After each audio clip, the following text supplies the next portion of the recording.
দেখুন, স্বামীজির ভাবধারা যেগুলো চিরকালের, যেগুলো পুরনো কখনো হবে না, তার মধ্যে একটি ভাব হচ্ছে বি অ্যান্ড মেক।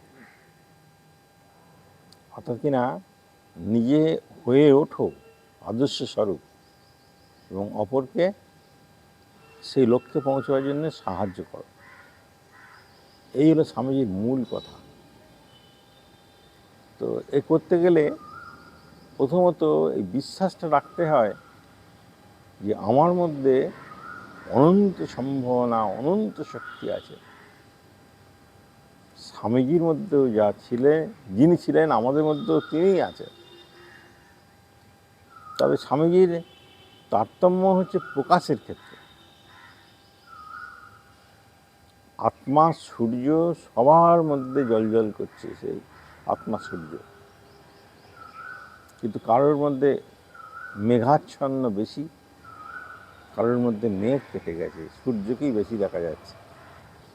যেমন স্বামীজির মধ্যে সম্পূর্ণ মেঘমুক্ত একটি সূর্য যে কেমন হয়, ওনার দিকে তাকালে বোঝা যায়।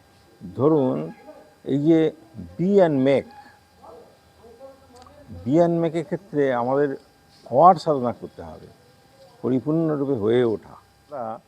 সাধারণত ছোট্টবেলা থেকে ও কী বলছে, ও কী বলছে, ও কী বলছে, ও কী করছে, সব আমার মুখস্থ, সব জানা আছে। কিন্তু আমি নিজে কি, আমার নিজের মধ্যে কোনটা ভালো কোনটা মন্দ, এই সম্বন্ধে কনসাস হতে হবে এবং চেষ্টা করতে হবে আপ্রাণ, যাতে করে আমাদের মধ্যে যেগুলো ভালো গুণ আছে সেগুলোকে বিকশিত করার চেষ্টা করা।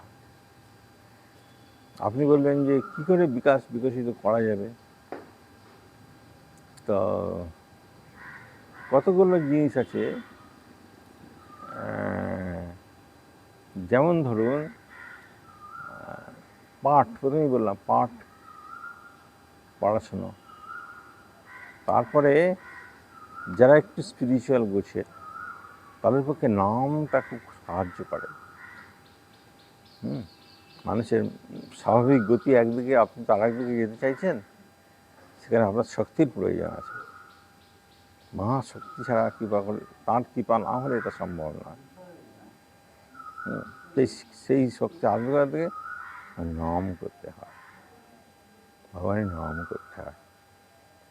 করতে হয়, অল্প বয়সে ধ্যানের অভ্যাস বাড়াতে হয়। ধ্যান বলতে যাদের দীক্ষা হয়ে গেছে তারা তো একটা মন্ত্র পেয়েছে, মন্ত্রটাকে জপ করলেই শক্তি আছে। মন্ত্রটা যত জপ করা যায়, গুরুদেব যা বলে দিয়েছেন, প্রচুর শক্তি অন্তরে আছে। চেষ্টা করতে হবে একটা বিশেষ সময় বসে ধ্যান কী করে করা যায় চেষ্টা করতে হবে। গুরুদেব যা বলে দিয়েছেন, সকালে দুপুরে আর রাত্রে, সন্ধ্যেবেলা, সকাল দুপুর সন্ধ্যা ভগবানের নাম করতে হবে, একটু বসতে হবে, ধ্যান করতে হবে। আর তারপরে প্রার্থনার শক্তি খুব বড় শক্তি।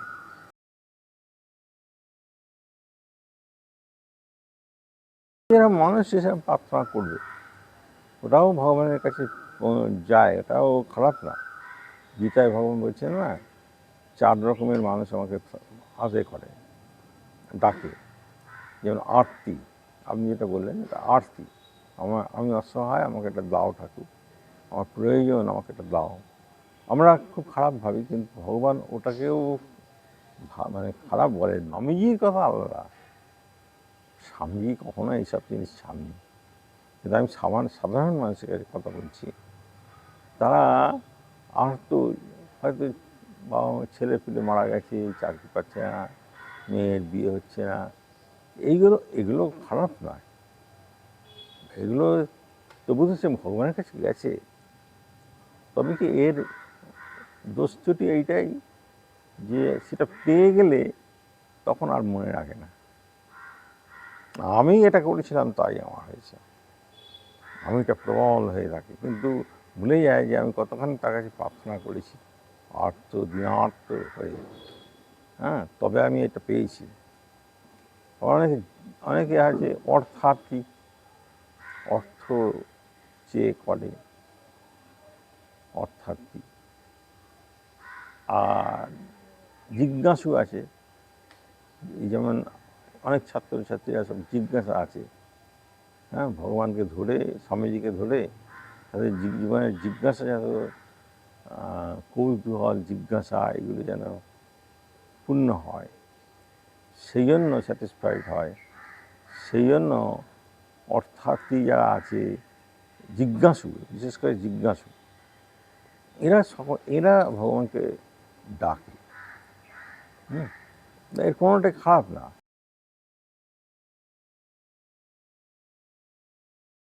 স্কুলে ধরুন একটি ছেলে, সে ছাত্র, সে বরাবর ফার্স্ট হয়ে আসে, কিন্তু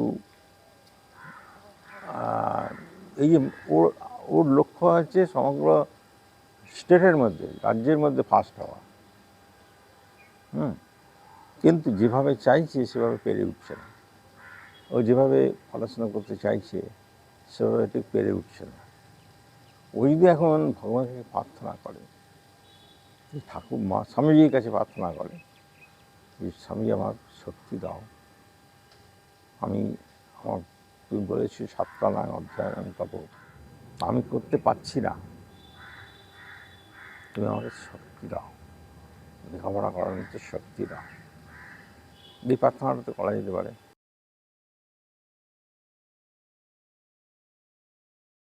হৃদয়ে মনটাকে স্থাপন করে ধ্যান করতে হয়। আমাদের গুরুদেবের কাছে যে শিখেছি, বুঝলেন, স্বামীজি আছেন, স্বামীজি বসে আছেন, স্বামীজি কোনো একটা রূপের, সেই চিন্তা করা, এটাও তো ধ্যান। এইভাবে যদি চলা যায় তো বিয়ের মধ্যে অনেক কিছু আছে, যেমন ধরুন পড়াশুনো করা, পড়াশুনো করার অভ্যাসটা বাড়াতে হবে। তারপরে 3টে এইচের সমন্বয় বলা হয়, হেড, হার্ট অ্যান্ড হ্যান্ড, 3টে এইচের সমন্বয় করতে হবে। হেড মানে মাথা, পড়াশোনা করতে হবে, বুদ্ধি বিকশিত হয়। হার্ট মানে হৃদয়টা যেন বিকশিত হয়। আর হ্যান্ড হচ্ছে আমাদের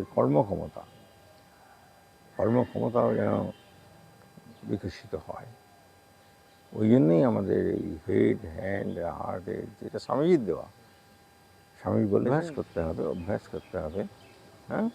যেমন ধরুন হেড মানে পড়াশুনো করার অভ্যাসটা করতে হবে, হার্ট মানে অপরের জন্য ফিল করতে শিখতে হবে,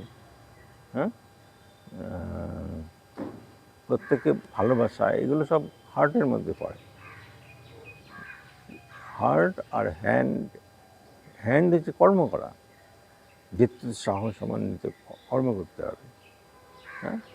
তো এইরকমভাবে আমরা যদি করতে পারি তাহলে আমাদের ব্যালেন্সড চরিত্র সৃষ্টি হবে।